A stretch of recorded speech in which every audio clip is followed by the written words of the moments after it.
Welcome to SurePass, where we share for you to learn and succeed. In this video, we will be discussing praeter intentionem as one of the mitigating circumstances. Praeter intentionem. Praeter intentionem occurs when the offender unintentionally causes more serious harm or damage than originally intended, without any malicious intent to bring about that outcome. Ito yung iba yung intensyon sa tunay na nangyari. Bakit siya kinukonsider na mitigating circumstance? Anong basis? The basis of the mitigating circumstance of praeter intentionem is diminution of intent on the part of the offender. May intention siyang gumawa ng krimen, yun nga lang hindi mo intensyon na yun ang kakalabasan. Dahil dito, babawasan yung penalty na ipapataw sa nagkasala. Bago ang court i-consider ito as mitigating circumstance, dapat itong tatlong requisites ay mayroon. First, there is intent to commit a crime, but only a lesser offense or harm was intended. Second, the actual harm caused is greater than what the offender intended.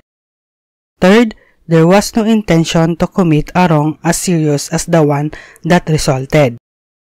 Example, nagkaroon ng mainitang pagtatalo sina Juan at Pedro. Dahil sa galit, sinuntok ni Juan si Pedro ng minsan lamang na ang layunin ay magdudot lamang ng bahagyang pananakit sa katawan. Subalit nawalan ng balanse si Pedro. Natumba pa atras, nabagok ang ulo sa sementadong sahig at kalaunan ay namatay dahil sa tinamong pinsala. May praeter intentionem ba dito sa scenario na ito? Ang sagot ay mayroon. First element, may criminal intent si Juan para saktan si Pedro, but only intended to cause slight physical injury. Second element, the resulting harm, Pedro's death, was far more serious than what Juan intended. Mas serious po ang death kaysa physical injury. Third element, there was no intent to kill or cause such grave injury. Kasi nga ang intention lang is to cause minor injury. Ang tanong ngayon, paano natin malalaman na ang intention niya at ang aktual na krimen na nangyari ay hindi kagustuhan ng offender? Let's say ang intention niya ay physical injuries lang pero namatay si victim, naging homicide. Paano ngayon papatunayan na ang intention niya ay hindi pumatay kundi saktan lang si victim? The lack of intent to commit a wrong so grave is an internal state. It is weighed based on the weapon used, the part of the body injured, the injury inflicted, and the manner it is inflicted. So case-to-case basis po ito.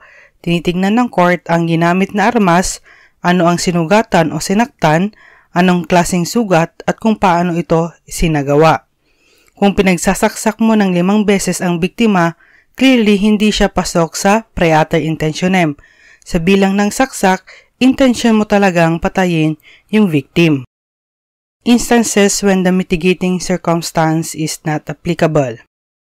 First, where the acts employed by accused were reasonably sufficient to produce the death of the victim.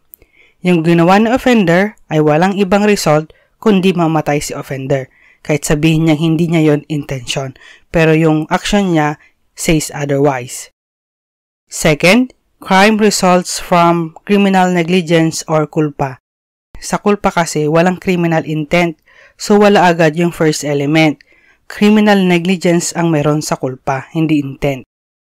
Third, murder qualified by treachery. Fourth, sex crimes. And fifth, crimes against property. Thank you for watching. If you like this video, don't forget to share it and to subscribe.